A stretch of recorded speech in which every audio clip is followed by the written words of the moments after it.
Naitalang inflation rate sa bansa para sa buwan ng Marso ngayong taon bumagal sa 1.8% ayon sa Philippine Statistics Authority.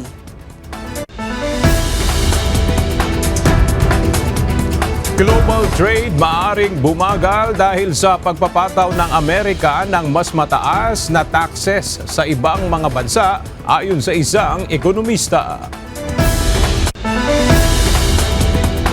Mahigit 3,700 automated counting machines na gagamitin sa 2025 elections. Ipinadala na ng COMELEC sa Mindanao. Pasig congressional candidate na nagbiro kaugnay sa mga solo parent nais ma-disqualify sa halalan ng isang mambabatas. Kandidato inisyuhan ng show cause order ng COMELEC. At impeachment ni South Korean President Yoon Suk-yeol pinagtibay ng Constitutional Court.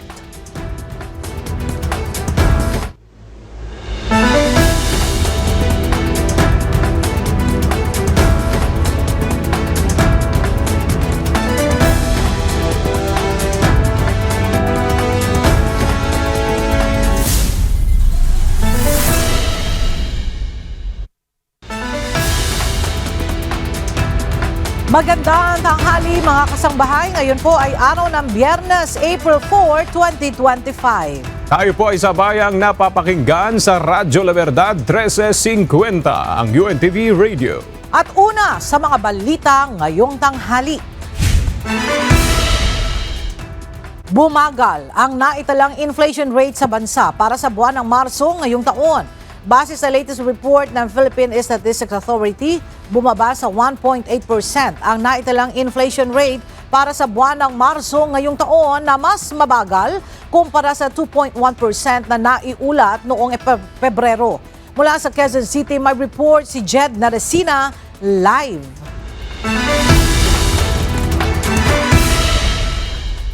Jed, base sa report ng PSA, ano ang pangunahing contributor na nakapagpabagal sa inflation rate noong Marso? Magandang tanghali, Ella. Ayon sa Philippine Statistics Authority, ang pangunahing dahilan bakit mababa yung antas ng inflation nitong Marso ay ang mabagal na pagtaas ng presyo ng food and non-alcoholic beverages. Ang pangunahing nag-ambag sa pagbaba ng food and non-alcoholic beverages ay ang mas mabilis na pagbaba ng presyo ng cereal products, partikular na ang bigas. Nag-ambag din sa pagbaba ng inflation ay ang mas mabagal na pagtaas ng presyo ng karne, partikular ng baboy. Base sa tala ng PSA nitong March 2025, naging mas mabilis ang pagbaba ng presyo ng bigas na mayroong negative 7.7% inflation nitong nakaraang buwan. Kung ikukumpara ito sa bantay presyo na ginagawa naman ng Department of Agriculture sa mga pamilihan sa National Capital Region, makikita na mula sa average na 42 pesos kada kilo ng regular milled rice noong Pebrero ay bumaba ito ng 2 piso o nasa 40 pesos na lang kada kilo pagdating ng Marso. Samantala nagpakita rin ng mas mabagal na pagtaas ng presyo nitong Marso ang karne, partikular na ng baboy na mayroong 8.2% inflation. Bahagya itong mababa kumpara sa 8.8% noong Pebrero.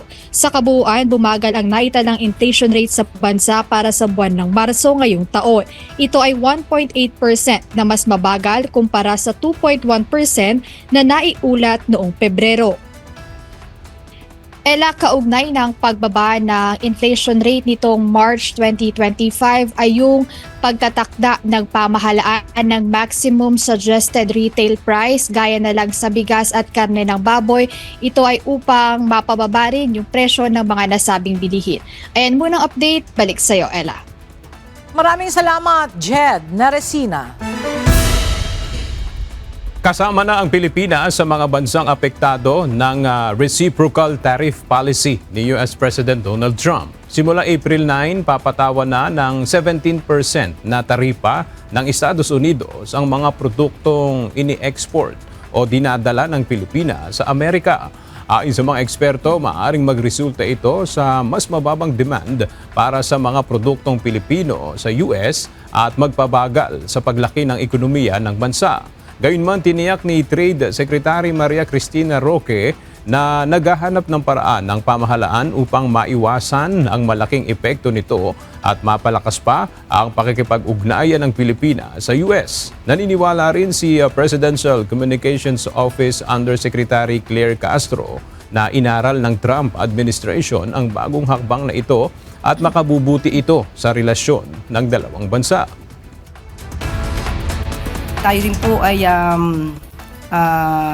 naniniwala sa isang relasyong maganda, ang US-Philippine Alliance. Kaya po, ang pagpapataw po ng 17% ay maaari na pag-aralan din po ng gobyerno po, ng administrasyon ng US. Kaya ito po ay tatanggapin natin. Pero kung ano man po ang maaaring maging impact, of course, tayo ay dapat tumugon ng nararapat. Pero as of the moment, sabi nga po ng DTI, very minimal po ang magiging impact sa atin ito.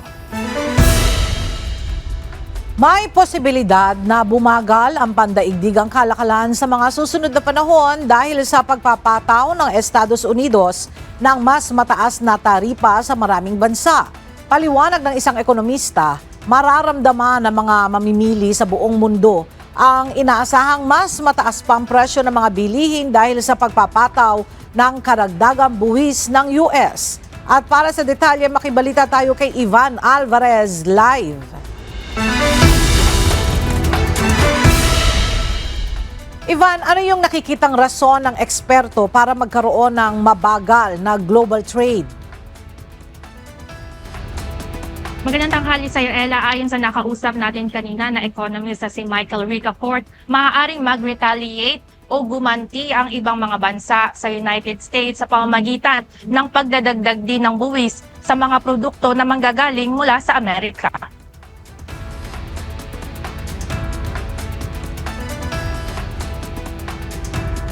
Kung anong pinataw ng US na import tax, yun din ang ipapataw ng mga bansa na yun pag nag-import sila from the US. So trade war yan, hihina yung demand for yun, yung mga produkto. Babagal yung global trade. Babagal din kasi mas mahal eh. Mararamdaman din ng mga mamimili sa buong mundo ang pagmahal ng bilihin dahil sa karagdagang tax, lalo na sa mga bansang pinatawan ng US ng mas matataas na buwis. Dahil anya self-protection ang prioridad ng Amerika, gagamitin ito ang kikitain sa taripa para sa tax cut, tax break at economic stimulus ng kanilang bansa. Ngunit sa kabila nito, negatibo naman ang maaaring maging epekto sa mga bansang nakadepende ang pag-aangkat sa US. Babagal yung world economy, babagal yung global investments and protection is America's first policy, babagal yung world GDP or economic growth, employment opportunities, yung economic distractions around the world, hihina.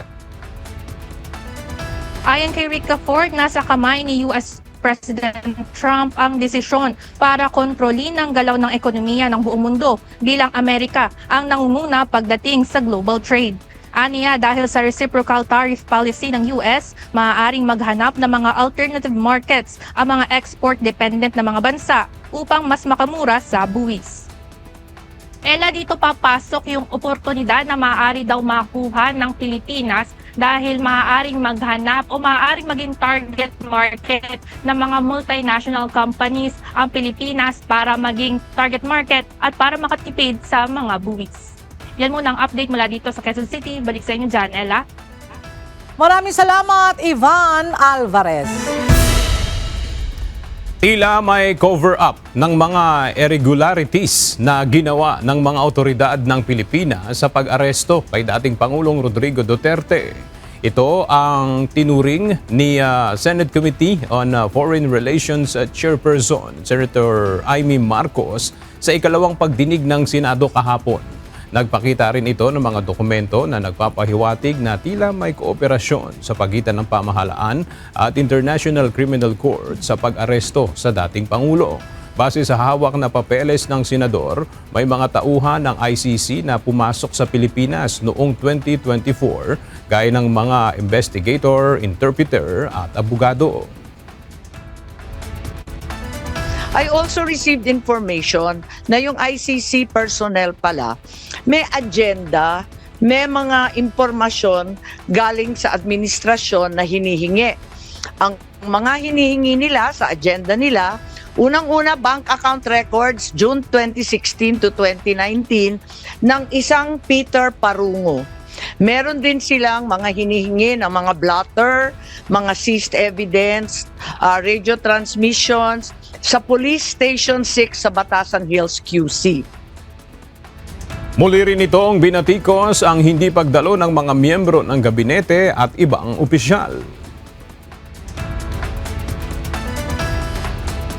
Walang dumalo sa ating pagdinig. Hindi nila dininig ang pulso ng bayan. Paano tayo uusad kung mismo mga dapat magpaliwanag ay nagtatago sa dilim? Paano natin mapapanagot ang mga ayaw sumagot? Pero hindi tayo titigil.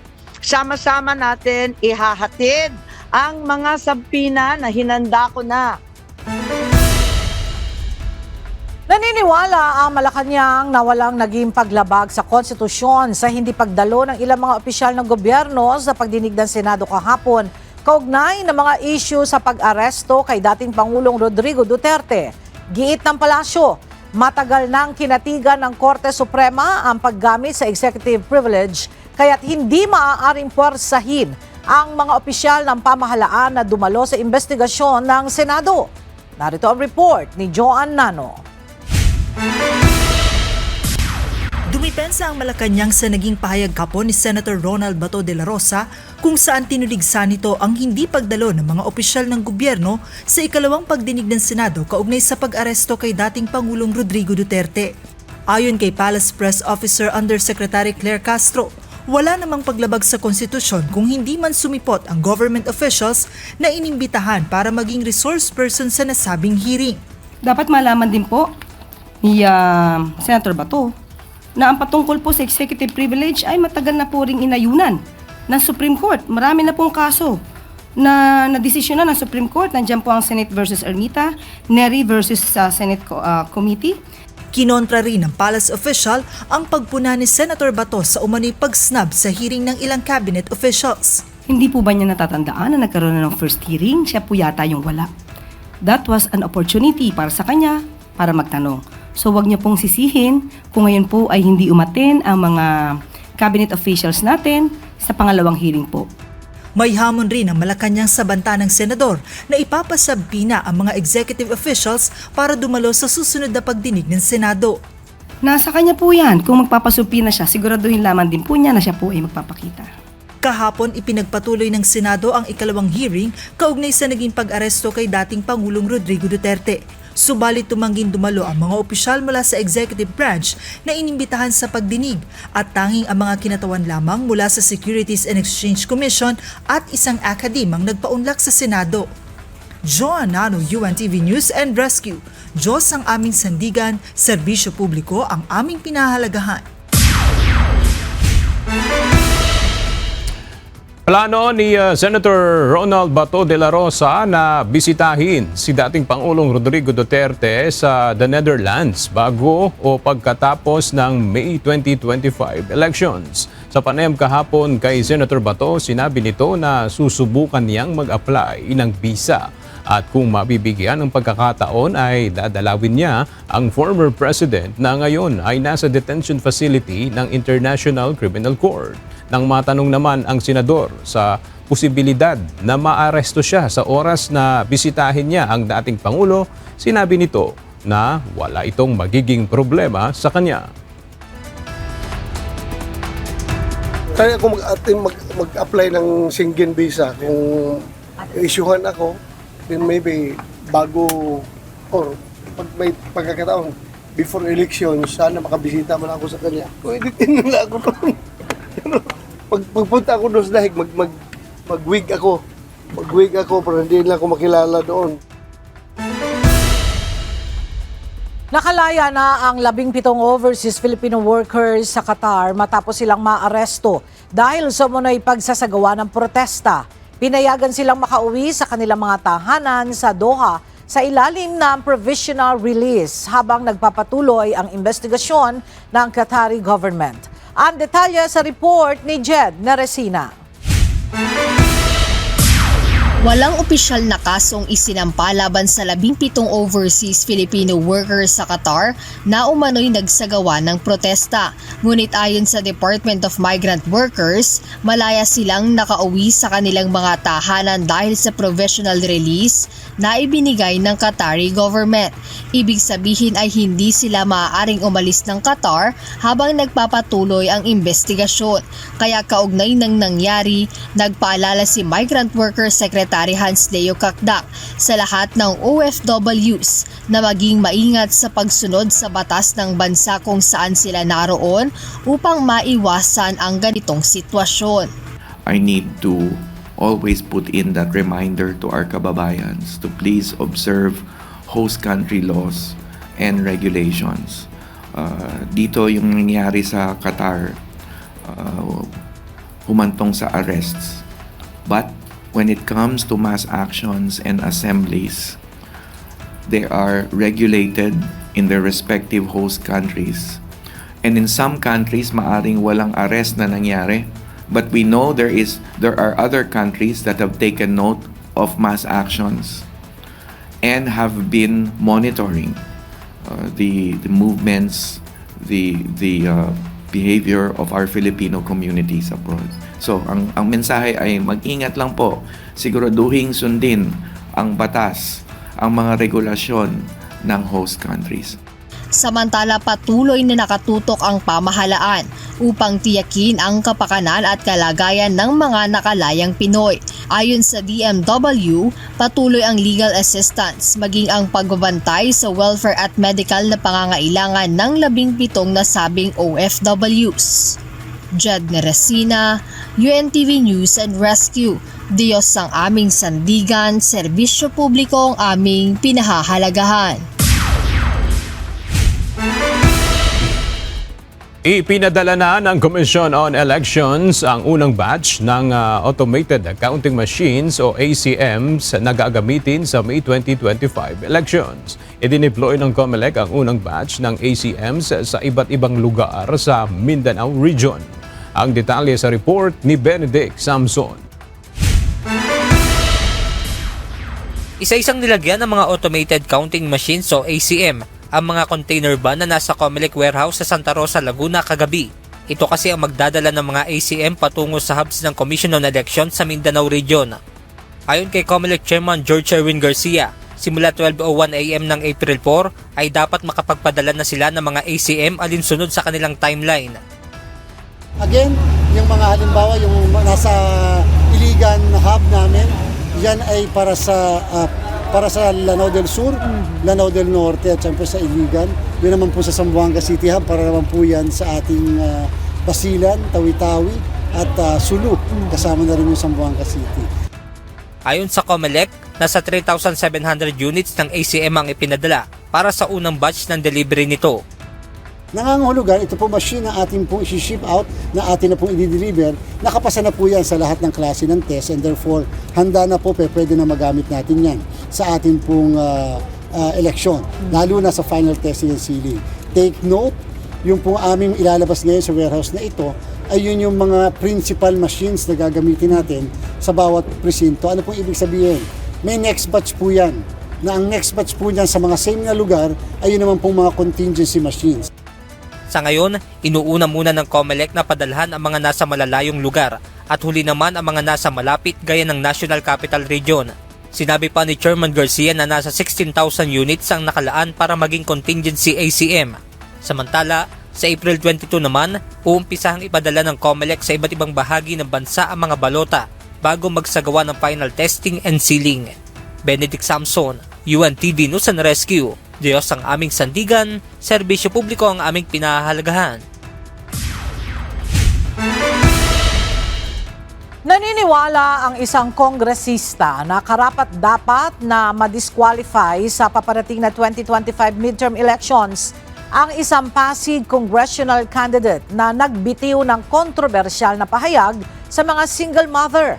Samantala, naglabas na ng show cause order ang Commission on Elections laban sa nasabing kandidato.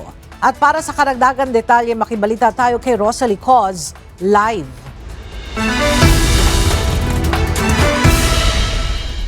Rosalie, ano ang detalye sa inirereklamong congressional candidate? Ella, nag-trending sa social media kamakailan ang mga binitiwang pahayag ng Pasig City congressional candidate na si Attorney Christian Sia. Itinuturing ng mga kritiko na offensive at hindi karapat-dapat ito para sa mga single mother. Ginawa nito ang pahayag sa isang caucus meeting. Binatikos naman ito ng ilang kongresista. Si House Assistant Minority Leader Gabriela Women's Party List Representative Arlene Brosas naniniwalang karapat-dapat na ma-disqualify ang mga ganitong kandidato sa paparating na halalan. Kaya tinatawag nito ang atensyon ng Commission on Elections o COMELEC. Dagdag pa nito, dapat din umanong maghain ng disbarment case laban kay Attorney Sia dahil sa paglabag sa oath of lawyers. Si Bagong Henerasyon o PH Party List Representative Bernadette Herrera, House Deputy Minority Leader, tinuligsa rin ang pahayag ni Sia. Anya, hindi dapat gawing topic sa kabastusan ang solo parents dahil hindi biro ang pinagdaraanan nila, lalo na't ipinaglaban nito ang karapatan at benepisyo para sa kanila. Si Rev de Guzman naman, Secretary General ng National Council for Solo Parents Incorporated at third nominee ng Bagong Henerasyon Party List, kinundena rin ang remarks ni Sia. Anya, nagpapakita ito ng kawalang galang sa kababaihan at solo parents. Dagdag pa nito, hindi ganito ang dapat na iasal ng isang public servant. Humingi naman ng paumanhin si Sia sa mga binitiwan nitong pahayag. Sa mga na-open, humihingi po ng dispensa. Kung kilala niyo po ako, hindi po totoo yung pinipinta nilang picture. Ng elections of COMELEC ng show cause order laban kay Sia ngayong araw. Nangangahulugan nitong pinagpapaliwanag ang kandidato sa reklamo laban sa kanya, partikular na ang posibleng paglabag sa anti-discrimination and fair campaigning guidelines na isang election offense. Balik sa iyo, Ella. Alright, maraming salamat, Rosalie Coz. Tiniyak ng Philippine National Police na maayos ang seguridad sa bansa at walang Chinese na nahaharas sa Pilipinas. Ito ang reaksyon ng pambansang pulisya kasunod ng travel advisory na inilabas ng Chinese Embassy sa kanilang mga mamamayan na babiyahe patungo sa bansa. Para sa karagdagang detalye, makibalita tayo kay Lea Ilagan live.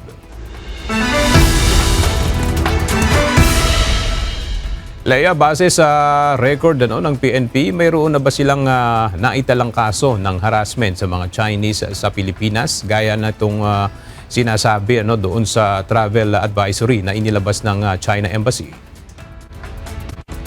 Magandang tanghali sa iyo, Aga. Walang Chinese national na nakakaranas ng harassment sa bansa. Ito ang sinabi ng pambansang pulisya kasunod ng babala ng Chinese Embassy sa kanilang mga mamamayan na magtutungo sa bansa. Ayon kay PNP Public Information Office Chief Police Colonel Randolph Tuanyo, maayos din ang security situation sa bansa. Sa katunayan, bumaba ang insidente ng krimen sa Pilipinas.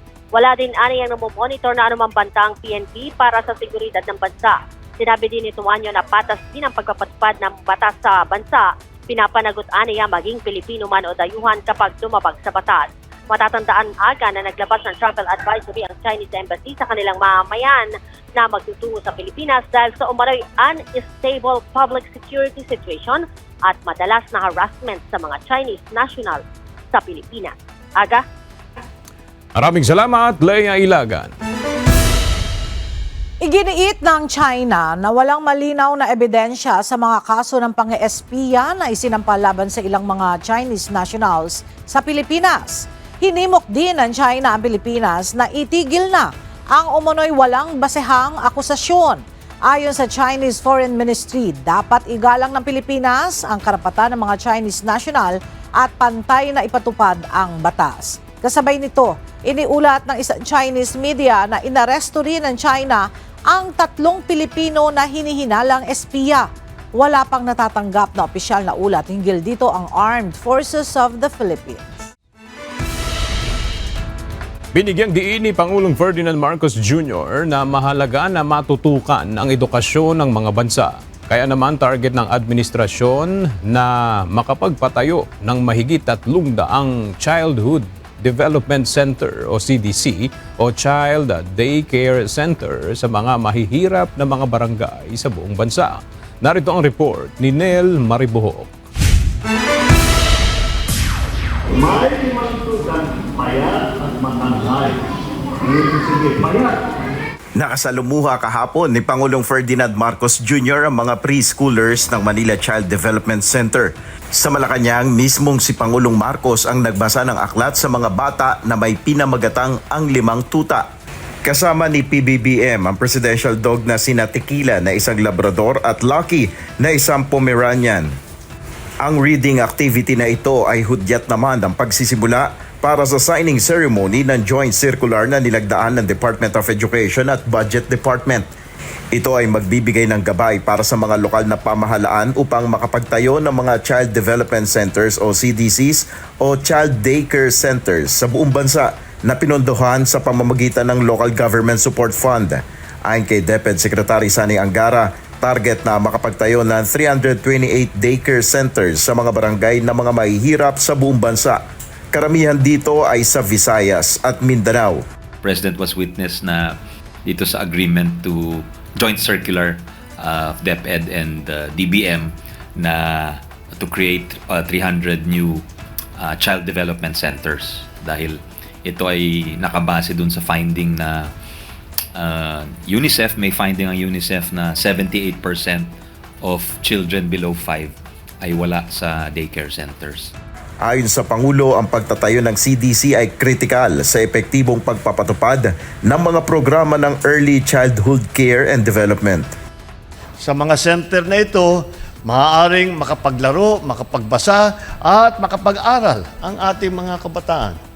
It can also be used as a resource center for developmentally appropriate learning materials and a laboratory for conducting research, data gathering, and innovations about early childhood. Umaasa si PBBM ng buong suporta ng mga lokal na pamahalaan para sa mahalagang proyektong ito para sa edukasyon ng mga kabataan. Nel Maribuhok, UNTV News and Rescue, Diyos ang aming sandigan, serbisyo publiko ang aming pinahalagahan. Lumagda sa isang kasunduan ang Department of Agriculture at Philippine Postal Corporation of PhilPost kahapon. Ito ay sa layunin na magtatag ng mga kadiwa pop-up stores sa mga post office sa bansa. Narito ang report ni Mia Alonzo. Mas maraming kadiwa ng Pangulo Store saan mang panig ng bansa. Ito ang nilalayon ngayon ng Department of Agriculture kaugnay ng pagkakaroon ng kasunduan sa Philippine Post Office o PhilPost kahapon. Layo ng kasunduan na magtatag ng mga kadiwa ng Pangulo Store sa mga post offices na direktang mapagbababaan ng mga magsasaka upang makapag-avail din ng sariwang agricultural products ang publiko. Ayon kay PhilPost Master General and CEO Luis Carlos, target nilang makapagtatag ng 67 pop-up stores sa buong Metro Manila ngayong taon. Ayon naman kay Agriculture Secretary Francisco Chu Laurel Jr., bukas nila ang oportunidad na ito hanggang sa 1,100 post offices. What is important is nandyan yung PhilPost, nandyan yung kanilang facilities, nandyan din kanilang logistics capability, no? Kasi this is not only about putting up a store. It's also about the logistics of things PhilPost is an expert at, no? Yan ang gusto natin pag ma-tap sa PhilPost. Aminado ang kalihim na hindi madaling magtatag ng kadiwa stores sa lahat ng mga post office dahil aniya sa mga logistical issues, kaya't hindi rin sila makapagbigay ng konkretong timeline kung kailan malalagyan ng mga pop-up stores ang lahat ng post office sa buong bansa. It's a rolling thing all the way to the 1,100 post offices. No? Basically, yung magiging strength talaga is the network all over the country. And at the same time, the logistic support na madadala natin because there are distribution centers that are in place already for the longest time. And we will just have to top that, including maybe the electronic commerce. Ayon pa sa DA, nalalapit na rin ang launching ng Kadiwa mobile app. Hindi pa lamang isinasagawa ang implementasyon dahil mas inuunaan nila ang pagtatag muna sa mga stores at ang pagsasaayos ng sistema upang maging madali sakaling ilunsad na ito at maging available na via online. Mia Alonzo, UNTV News and Rescue, Diyos ang aming sandigan, serbisyo publiko ang aming pinahahalagahan. Nakatakdang tanggalin ng PhilHealth ang 45-day benefit limit mula sa kanilang mga health package ngayong araw. Ibig sabihin nito, mababayaran pa rin ng PhilHealth ang pagpapa-ospital na kinakailangan ng pasyente kahit lagpas na sa 45 araw. Nagbabalik si Mia Alonzo.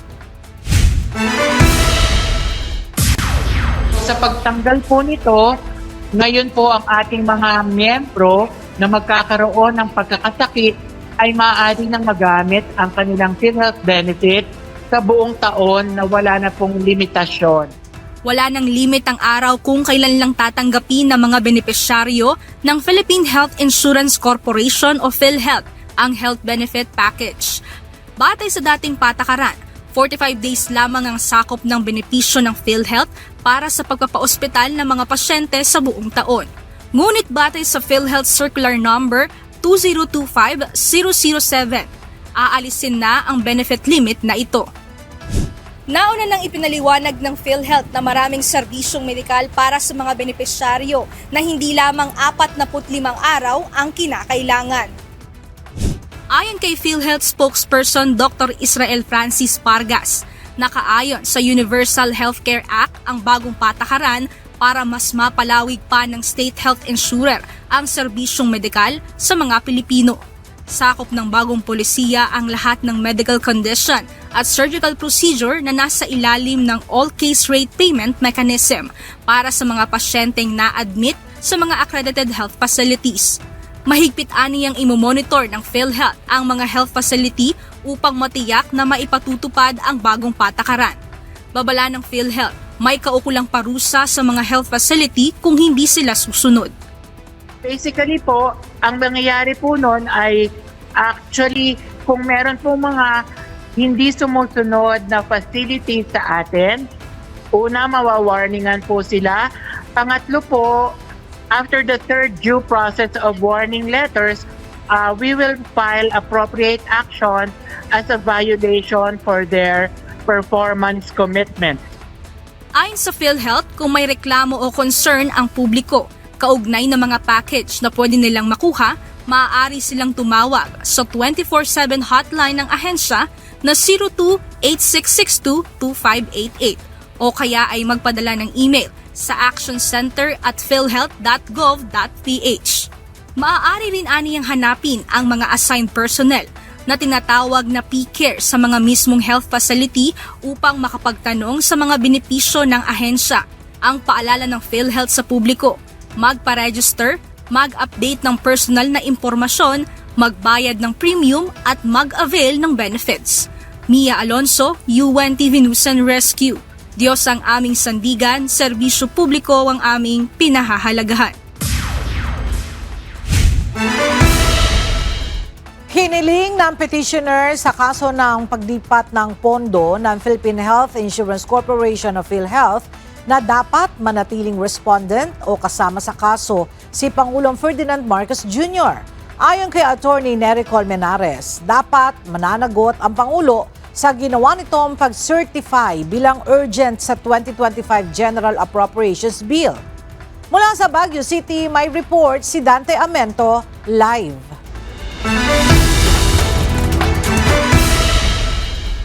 Dante, ano ang paliwanag ng respondent tungkol dyan? Kasi di ba merong tinatawag na presidential immunity from suit o hindi po pwedeng basta na lamang kakasuhan ang isang nakaupong presidente ng bansa? Magandang tanghali, Ella. May nakuha tayong impormasyon na mayroon ng sagot itong hindi naman direkta ang Pangulo sa pamamagitan ni Executive Secretary Lucas Bersamin. Ini-invoke nga nila na ang presidente ay immune from suit o hindi ito makakasuhan habang siya ay nakaupo pa sa pwesto. Bago matapos ang oral argument sa mga petisyon kaugnay na paglipat sa 89.9 billion pesos na pondo ng Philippine Health Insurance Corporation o PhilHealth, hiningi ni Bayan Muna Chairman Attorney Nery Colmenares sa Korte Suprema na dapat manatiling kasama si Pangulong Ferdinand Marcos Jr. sa mga respondent sa kaso. Si Colmenares ay isa sa petitioner sa petisyon ng Bayan Muna. Ginawa ni Colmenares ang apela sa korte matapos ang motion ni Solicitor General Menardo Guevara na alisin bilang respondent si PBBM sa petisyon dahil bilang presidente ay may immunity from suit o hindi ito pwedeng kasuhan. Pero paliwanag ni Colmenares, may kapangyarihan ang Supreme Court na ito ay i-modify o baguhin.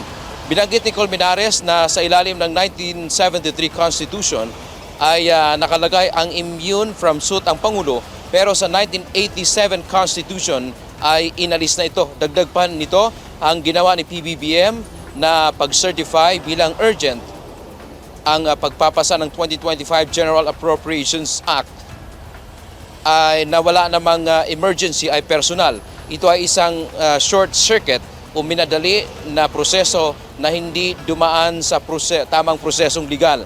Imposition din anya sa co-equal branch ng gobyerno o ng Kongreso ang hakbang ng presidente. So this is an imposition by the President not only to short-circuit a legislative process but an imposition on a co-equal branch. Hindi pwedeng absolute yung poder niya na parang kahit walang emergency, pwede niyang utusan ng House or the Senate to do that. Binigyang diin pa ni Colmenares hindi totoong mahaharas o maiistorbo ang Pangulo kapag kasama siya sa kaso.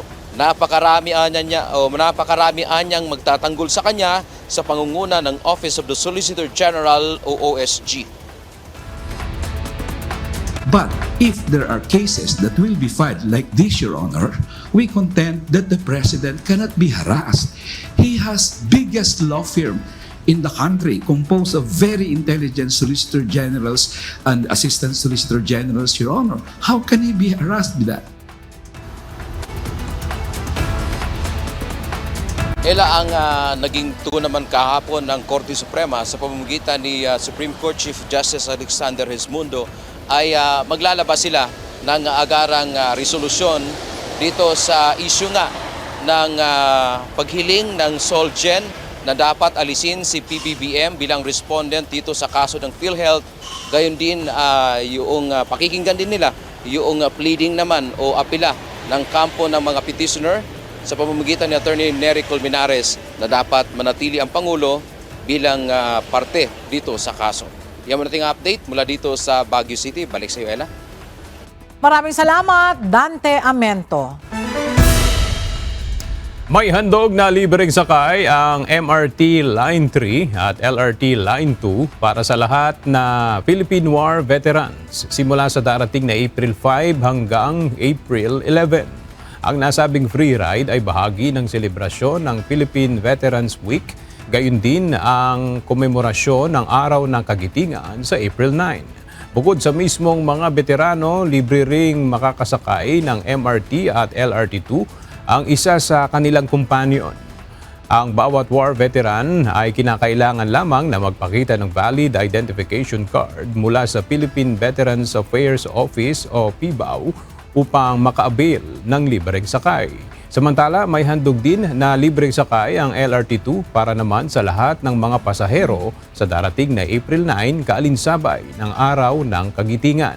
Iiral ang libreng sakay sa LRT2 ng alas 7 hanggang alas 9 ng umaga at alas 5 ng hapon hanggang alas 7 ng gabi. Nagpaalala ang MRT3 na ipinagbabawal ang malalaking bagahe na higit sa 2 feet by 2 feet sa loob ng mga tren upang magbigay ng mas maraming espasyo para sa mga pasahero. Gayunman, nakatanggap ng mga kritisismo ang nasabing polisiya mula sa publiko dahil sa umunoy pagiging anti-poor nito. Agad naman tinugunan ng Department of Transportation ang issue at iniutos ni Secretary Vince Dizon ang pagsususpinde at pagsusuri sa naturang patakaran.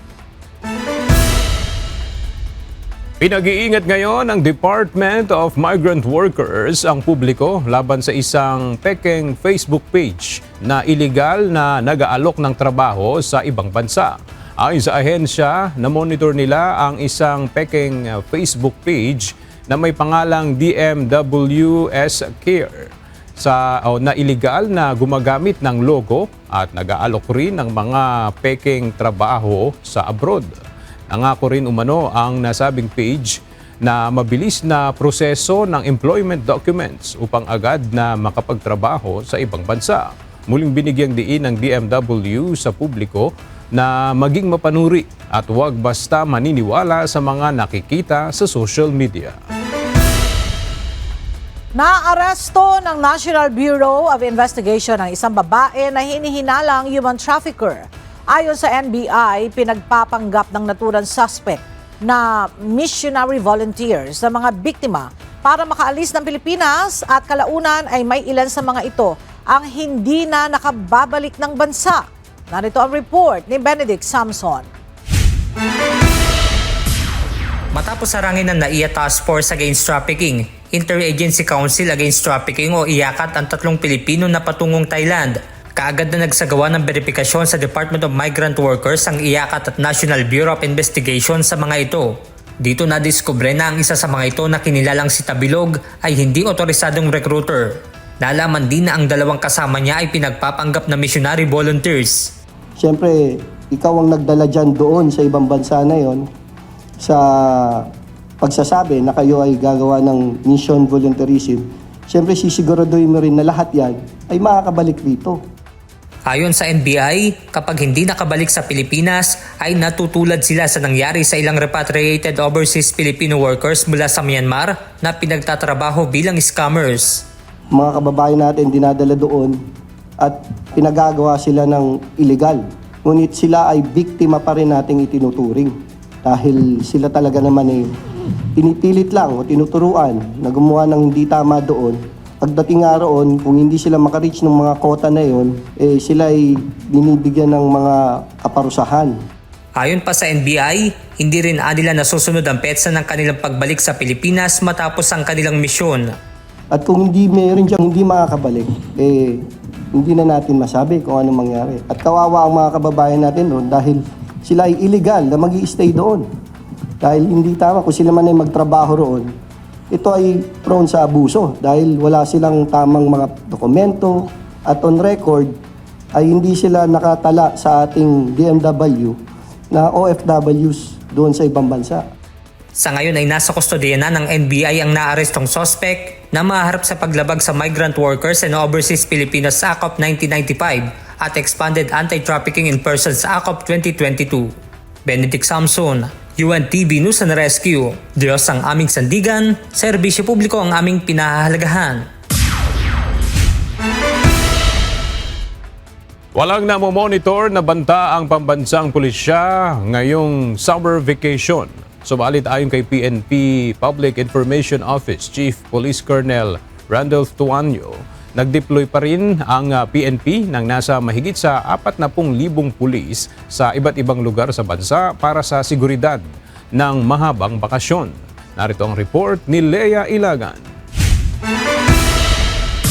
Hindi magbababa ng alerto ang Philippine National Police ngayong summer vacation. Sa katunayan, magtatagal ang heightened alert status hanggang May 31, 2025. Ayon kay PNP Public Information Office Chief Police Colonel Randolph Tuanyo, bagamat walang namomonitor na banta ang pambansang pulisya, sa 2 buwan na summer vacation, nag-deploy sila na mahigit sa 40,000 na pulis sa buong bansa. Kasama aniya sa babantayan ng mga ito ay ang mga airport, seaports, bus terminals, mga pasyalan, places of convergence at places of worship. Maglalagay din sila ng mga police assistance desk sa mga matataong lugar para alalayan ang publiko. Ang aktibidad po kasi, kung mapapansin po natin, kaugnay po ng ligtas summer vacation na 2025, kasama po yung activity po kasi ng Veterans Day, yung Kagitingan, Holy Week at Labor Day. Kung mapapansin po natin, nung nakaraang taon po, ang Kagitingan ay ginawa o sinelebrate po sa Region 3 at NCR. At yung po ang Kagitingan ay ginawa po sa Region 3. Ang deployment po natin ay nationwide. Ito po ay para sa Holy Week at Labor Day. So yung maliit po na portion ng deployment natin na out na 40,151 to be exact, ang maliit na portion po doon ay sa Region 3 at NCR po. Bukod sa anti-criminality campaign, babantayan din ng mga pulis ang mga beach resort dahil sa mataas na bilang ng mga nalulunod tuwing bakasyon. Base sa tala ng PNP noong Summer Vacation 2023, nasa 125 ang naitalang nalunod, habang nasa 97 naman noong 2024. Ang deployment po natin ay mas dadagdagan po natin yung deployment natin po sa mga paliguan po. Particular na unit po na train pagdating po sa mga ganyan po ay ating maritime group. Kaya po sila ay nautusan po ng ating GPNP na makipag-ugnayan po sa mga local government units. Paalala naman ng PNP sa publiko, agad na i-report sa pulisya kung may mapapansing kahina-hinalang tao o bagay sa kani-kanilang lugar. Leia Ilagan, UNTV News and Rescue.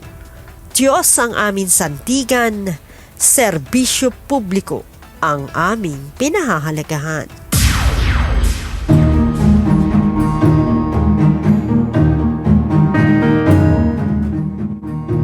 Ibinahagi ng Civil Defense Calabarzon ang ilang mga larawan na naging resulta ng sumiklab na grass fire sa May Taal Volcano Island mula sa kanilang ginawang aerial inspection.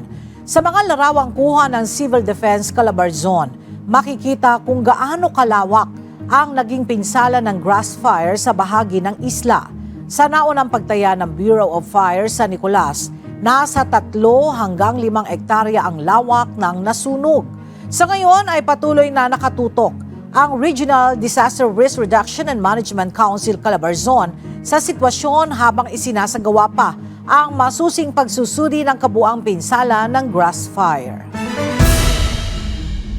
Dahil sa sunod-sunod na shooting incident sa probinsya ng Abra, pagtutulungan ng mga ahensya ng pamahalaan ang pagpapatupad ng mahigpit na seguridad sa probinsya ngayong nalalapit na halalan.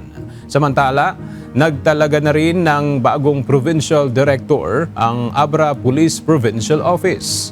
Ang detalye ihatid sa atin ni Grace Doctolero live.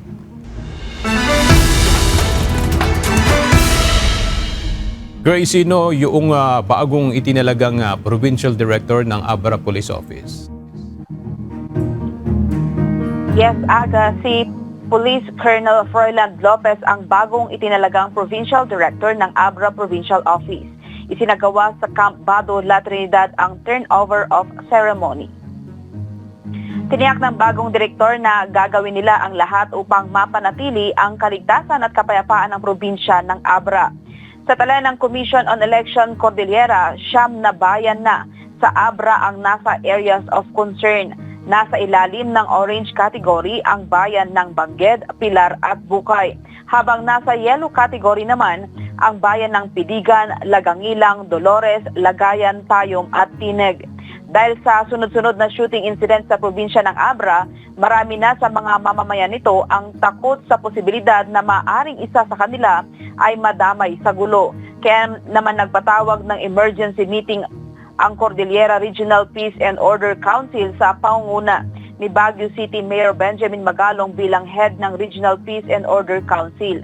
Dumalo din sa pulong ang Deputy Chief for Administration ng Philippine National Police, Regional Director ng Commission on Elections Cordillera, Police Regional Office Cordillera, Commander ng 501st Infantry Brigade at kinatawan ng mga civil society organizations at religious sector.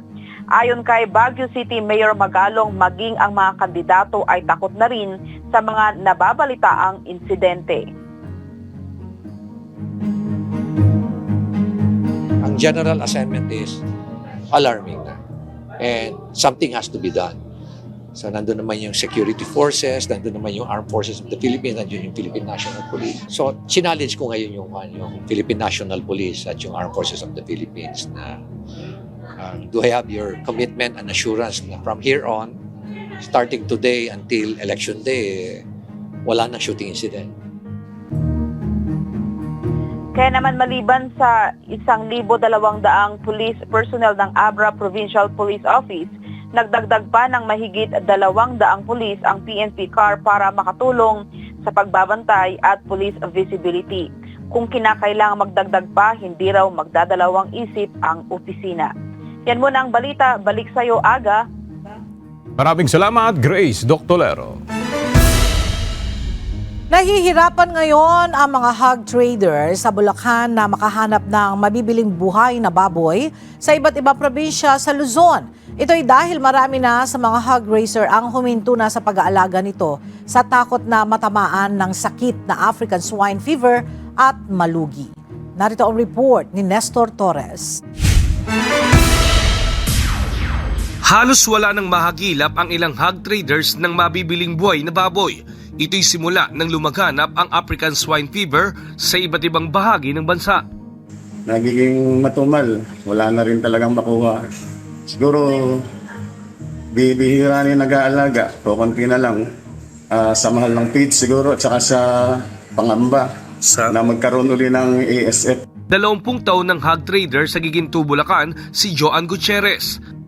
Anya, ngayon lang siya nakaranas na sobrang hirap ng hanap buhay sa pamimili at pagbebenta ng baboy.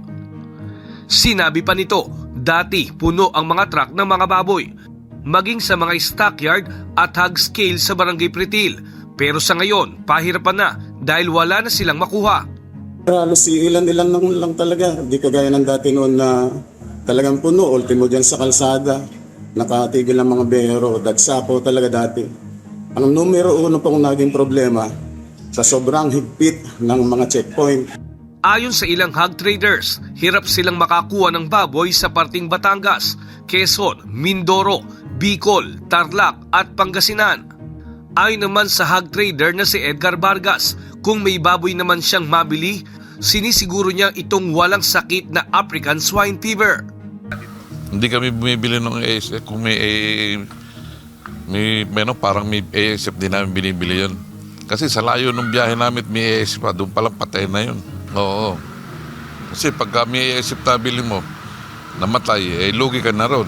Ayon sa mga hog traders, nabibili nila sa farm sa presyong 220 pesos per kilo ang baboy sa fattener. Ibinebenta naman nila ito sa mga mamimili ng 235 pesos. Habang sa malalaking inahin na baboy sa farm ay 150 pesos per kilo sa buhay at ibinebenta ito sa halagang 165 to 170 pesos per kilo depende sa klase ng baboy. Oo, 235 lang ang bigay namin sa mga kumukuha rito eh. Ayun ang dinadala sa palengke, diretso sa palengke. Paglilinaw naman ni Dr. Volker Basinang, head ng Bulacan Provincial Veterinary Office, ASF rin na ang mga baboy sa Bulacan. Ito'y dahil wala silang naitatala na confirmed cases sa lahat ng bayan at syudad.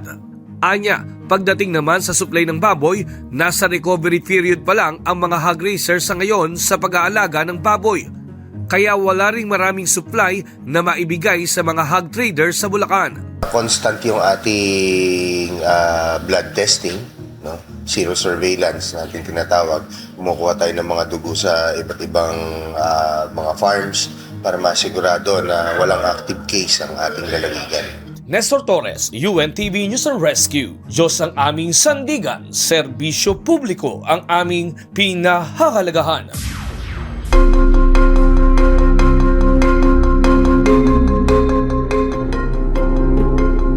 Pinagtibay ng Constitutional Court ng South Korea ang kasong impeachment laban kay South Korea President Yoon Suk Yeol. Ang kaso ay nag-ugat sa panandaliang deklarasyon ni Yoon ng martial law noong Disyembre ng nagdaang taon. Nauna na siyang sinuspinde noong Enero nang maghain ang South Korean Parliament ng kasong impeachment laban sa kanya. Dahil sa pagkaka-impeach kay Yoon, kinakailangang magkaroon ng snap election sa South Korea sa susunod na 60 araw. Nagpulong ang mga opisyal ng US, Japan at South Korea sa Brussels upang palakasin ang seguridad at kooperasyon sa Indo-Pacific. Ipinahayag ng tatlong bansa ang suporta sa malayang paglalayag sa South China Sea at tinutulan ang anumang pagbabago sa status quo sa pamamagitan ng puwersa.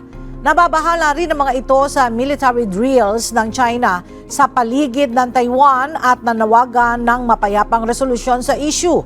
Nangako naman ang mga ito na tutugunan ang banta mula sa North Korea, kabilang ang nuclear programs at cyber activities nito.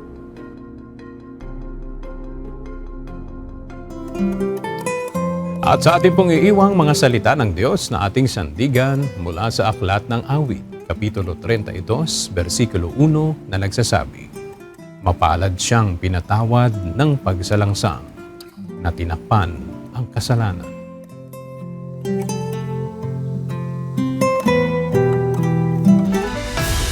At yan ang mga balita ang aming tinutukan at inaksyonan. Dahil sa aming pagbabalita, una ang pagkalinga sa kapwa. UNTV ZE News, may balita saan mang panig ng daigdig.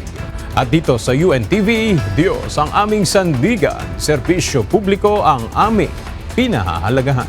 Magandang tanghali at Happy Happy Weekend!